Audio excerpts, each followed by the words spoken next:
સ્થાનિક સ્વરાજ્યની ચૂંટણી પહેલા ઈડબ્લ્યુએસ રાજકીય અનામતની માંગ તેજ થઈ। ગાંધીનગર સર્કિટ હાઉસ ખાતે અનામત માટે બેઠક યોજાઈ। પાટીદાર ક્ષત્રિય સહિત 58 સવર્ણ સમાજના આગેવાનો હાજર છે।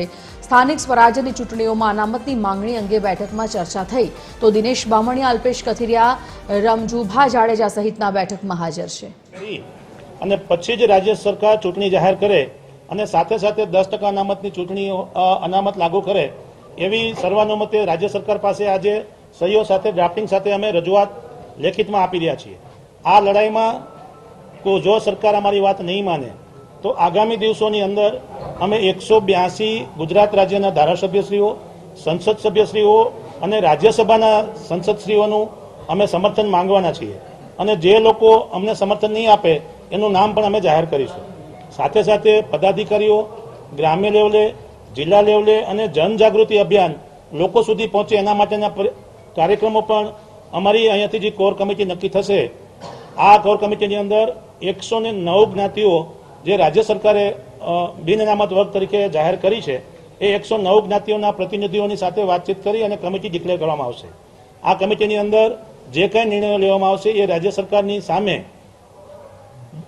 થોડાક દિવસોની અંદર ફરીથી એકવાર રજૂઆત કરીને અમે આ બાબતમાં આગળ વધીશું કે જિલ્લા લેવલે, તાલુકા લેવલે અને ગ્રામ્ય લેવલે જિલ્લા પંચાયત અને તાલુકા પંચાયતની ચૂંટણીમાં અનામત દાખલ કરવામાં આવે ઈડબ્લ્યુએસની કેટેગરી માટે અને ઝવેરી કમિશનના રિપોર્ટના આધારે જે કંઈ ખામીઓ થઈ છે, જે કંઈ અનામત દાખલ કરવામાં ભૂલો થઈ છે એ ત્વરિત દૂર કરવામાં આવે। આ બાબતના વાંધાઓ, રજૂઆતો અમે રાજ્ય સરકારને અને જે તે કમિશનને સમયાંતરે આપેલા છે।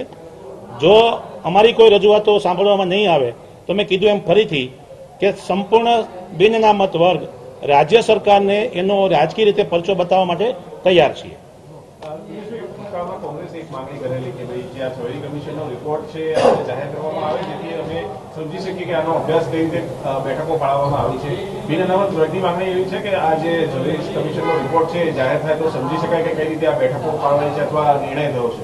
જી બિલકુલ, અમારી સ્પષ્ટ માંગણી છે કે ઝવેરી કમિશનનો રિપોર્ટમાં જે કંઈ ખામીઓ અને ગેરરીતિઓ સામે આવી છે એટલે ઝવેરી કમિશનનો રિપોર્ટ વાંચવો ખૂબ જ જરૂરી છે અને ઝવેરી કમિશનના રિપોર્ટના આધારે કોઈ પણ વ્યક્તિ વ્યક્તિગત રીતે કોઈ પણ કેટેગરીમાંથી આવતો ઉમેદવાર હોય, ચાહે એસટી હોય, એસસી હોય, ઓબીસી હોય કે ઈડબ્લ્યુએસનો ઉમેદવાર હોય, એ પોતે પોતાનો વાંધો રજૂ કરી શકે એ ઝવેરી કમિશનનો રિપોર્ટ જોયા પછી જ ખબર પડી શકે।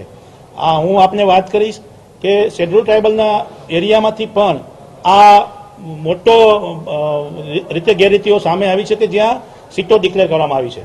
એટલે જે ઝવેરી કમિશનનો રિપોર્ટ જોયા વગર કોઈ પણ વસ્તુનું આગળ ડિક્લેરેશન ન થાય છતાં પણ રાજ્ય સરકારે અનામત લાગુ કરી છે। અમે એ બાબતની પણ સરકાર પાસે માંગણી કરીશું કે જેણે આ રોસ્ટર પદ્ધતિઓ દાખલ કરી છે અને ચૂંટણીના વોર્ડની આકારણી કરી છે એની સામે પણ અમને શંકા જાય છે કે એ લોકોએ પણ કોઈ પણ જાતના અભ્યાસ વગર આ પદ્ધતિઓ જાહેર કરી દીધી છે। સુપ્રીમ કોર્ટે તો જે કહ્યું એમાં તો યુનિટ બેઝ રિઝર્વેશનની વાત, અમને ફ્લેટ રિઝર્વેશન આપી છે એની સામે કેમ બોલતા નથી? કોંગ્રેસે પણ એ વખતે મુદ્દો બનાવ્યો પણ પછી 4 દિવસમાં બંધ થઈ ગયા કોંગ્રેસ વાળા પણ એમાં। આ રાજકીય મુદ્દાના બદલે સામાજિક મુદ્દાની વાત કરીએ તો અમે સ્પષ્ટ કહી રહ્યા છીએ કે સુપ્રીમ કોર્ટની ગાઈડલાઈનનું ખૂબ જ મોટા પાયે આમાં અનાદર થયો છે। આડેધડ રિઝર્વેશન અપાયું છે। રોસ્ટર કરતાં પણ મહત્વની બાબત એ છે કે રિઝર્વેશન ઇમ્પેરિકલ ડેટા મુજબ આપવાનું હતું, નહીં કે ફ્લેટ રિઝર્વેશન। અને ફ્લેટ રિઝર્વેશન આપવા સાથે સાથે એને આઈડેન્ટિફાય કરવું જોઈએ કે કયા વોર્ડની અંદર, કયા બ્લોકની અંદર કોની કેટલી વસ્તી છે। રિઝર્વેશનનો જે રોસ્ટરનો જે ક્રમાંક નક્કી કરવાનો છે એ ક્રમાંક નક્કી કરવા માટેના પણ ક્રાઇટેરિયામાં ઉલ્લંઘન કરવામાં આવ્યા છે।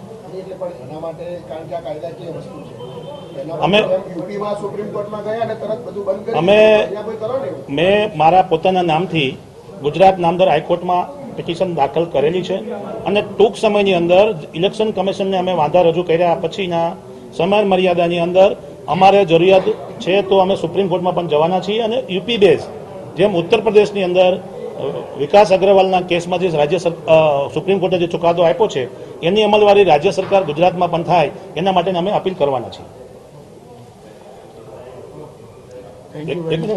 હવે બંને સમાજો વચ્ચે એનો સંતુલન છે।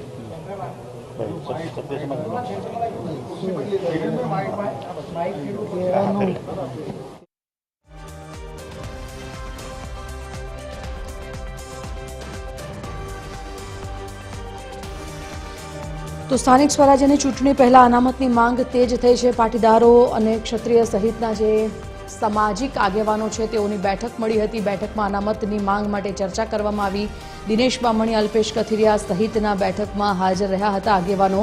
સ્થાનિક સ્વરાજ્યની ચૂંટણી પહેલા EWS રાજકીય અનામતની માંગ તેજ થઈ છે. ગાંધીનગર સર્કિટ હાઉસ ખાતે આ બેઠક યોજવામાં આવી. નમસ્કાર. આજે ગાંધીનગર સર્કિટ હાઉસ ખાતે દિનાનામત વર્ગના પ્રતિનિધિઓની ચિંતન શિબિરમાં ઘણા બધા પાસાઓની ચર્ચા થઈ અને બધા જ જે પ્રતિનિધિઓ હાજર હતા એમને એવું નક્કી કર્યું કે સંયુક્ત રીતે આ ઝુંબેશમાં આપણે સ્વૈચ્છિક રીતે અને સંયુક્ત રીતે જોડાઈએ અને સંયુક્ત રીતે બિનઅનામત વર્ગ વતી આ લડત લડીએ એવું સર્વાનુમતે નક્કી થયું છે અને ક્ષત્રિય સમાજ સહિત બધા જ સમાજો એમાં સહમત છે અને આ ઝુંબેશમાં બધા જોડાશે. આપણે કોઈ મુદ્દા મૂક્યા છે બાપુ? આપણે કોઈ મુદ્દા ક્ષત્રિય સમાજ વતી બધા કોમન મુદ્દા કોમન મુદ્દા તો આ જ છે. મુદ્દાઓ તો આ જ છે.